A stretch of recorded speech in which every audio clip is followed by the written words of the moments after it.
Good afternoon, everyone. This is your girl once again, Lady D. I just want to read to you guys R. Kelly's response to the government's, R. Kelly's reply, I'm sorry, to the government's response to his emergency motion for temporary furlough. And it reads as follows. Government counsel's response ignores the glaring and shocking truth that underlines this entire litigation.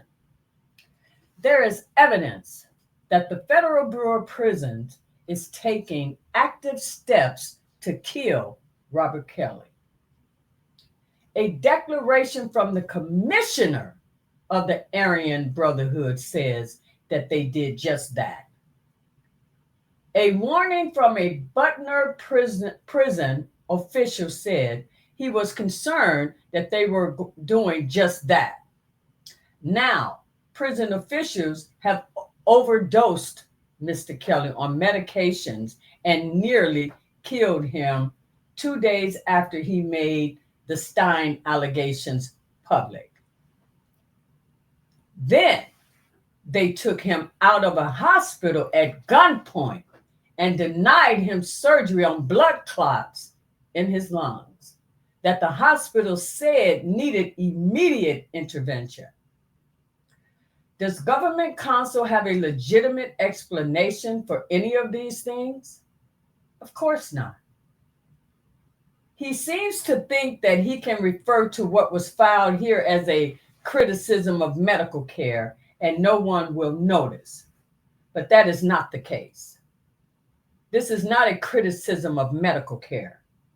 These are outright acts by prison officials to put in jeopardy the life of a man who has endeavored to expose crimes committed to these officials themselves. That is what happened.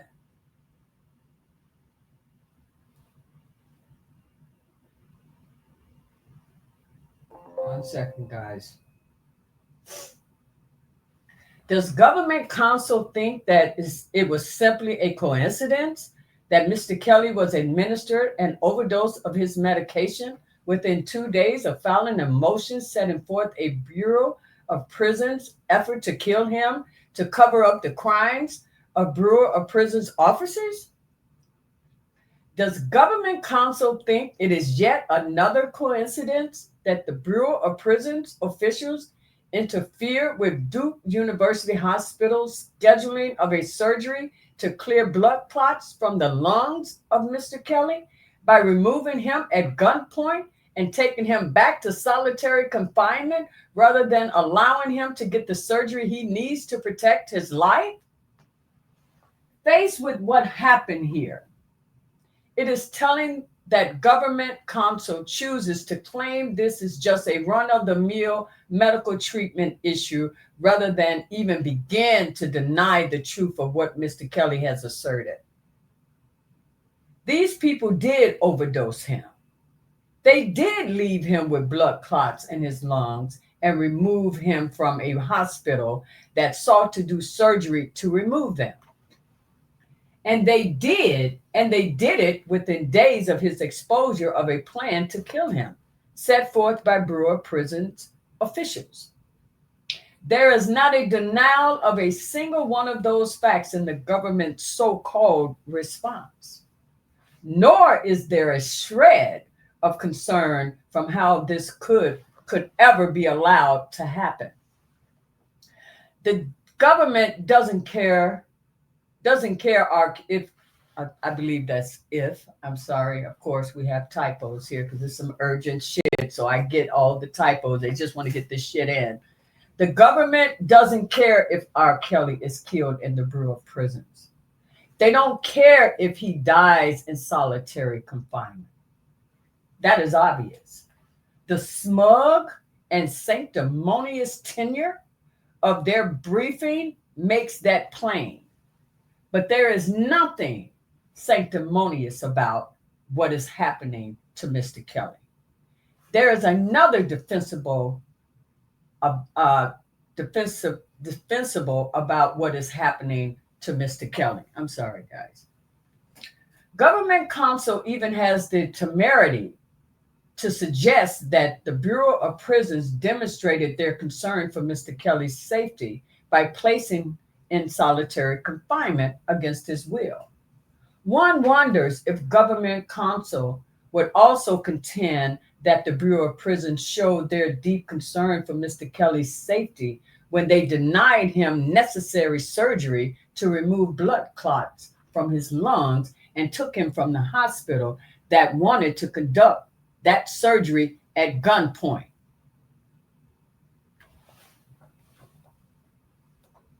Oh, darn it. My screen, guys. I am so darn sorry. Of course, that would happen to me, right? Okay. Sorry about that. Give me 1 second. My screen is jumping around. Or perhaps they were showing their great concern for his well-being when they overdosed him on medication and nearly killed him. In his original response brief, government counsel made a comment that began with the phrase, quote, "Imagine a world in which da da da da da," which you guys, if you, because I told you guys to go to Spitfire's channel because she read the response of the government, and you'll know where that came in at. That is indeed a useful rhetorical technique to illustrate the circumstances we face. Imagine a world in which prosecutorial corruption and criminal conduct could be forever covered by the jailers who make sure that the inmate never survives long enough to expose the truth. That's the world in which Mr. Kelly finds himself. Government counsel's response to all of this shows either a complete lack of perspective on what has transpired or a troubling, purposeful disingenuousness. Of course, it must be noted that this is all coming from a member of the prosecution's team whose conduct gave rise to the investigation that uncovered the disclosures of Krishan Mandugamude. I don't know. I know damn well I ain't pronouncing that right, but the last name is Modugumudi. Mondongom, some shit. You know what I'm saying? Okay. There was the R. Kelly prosecution team who committed constitutional violations and used prison officials and cooperating informants to steal his private and privileged correspondence and weaponized it to turn witnesses against him. And it was the prosecution team that saw fit to bring obstruction of justice and child pornography possession charges against Mr. Kelly's business manager, Daryl McDavid, only to be fully rebuked by a jury who saw them utilize informants who were repeatedly caught lying to the jury while being questioned by government counsel and his cohorts. That led to the full acquittal of Daryl McDavid and June Brown. Government counsel was part of that entire sordid endeavor. So perhaps it is unsurprising that they see no problem with Mr. Kelly not surviving to see his motion to vacate based on newly discovered evidence found and litigated to conclusion. Perhaps there is an issue of recusal that needs to be addressed along with the rest of this. Government counsel seems to be concerned about jurisdiction. The defense is working on a jurisdictional memorandum to address those concerns. It will be filed on time, but steps taken by prison officials to put R. Kelly's life in jeopardy cannot be ignored in the meantime. Government counsel seems concerned about the defense not filing a lawsuit in North Carolina. The defense is currently securing local counsel there in case it is needed. Government counsel seems concerned that Mr. Kelly has not yet filed his motions in New York. The defense is in the midst of the pro hoc vice process now. Most importantly, to make sure that the government counsel need not be so concerned with keeping these matters from the court due to jurisdictional arguments, the defense will file its motion to vacate conviction based on newly discovered evidence this week. Unfortunately, for government counsel, there will be no jurisdictional refuge from that motion and the truth it will uncover.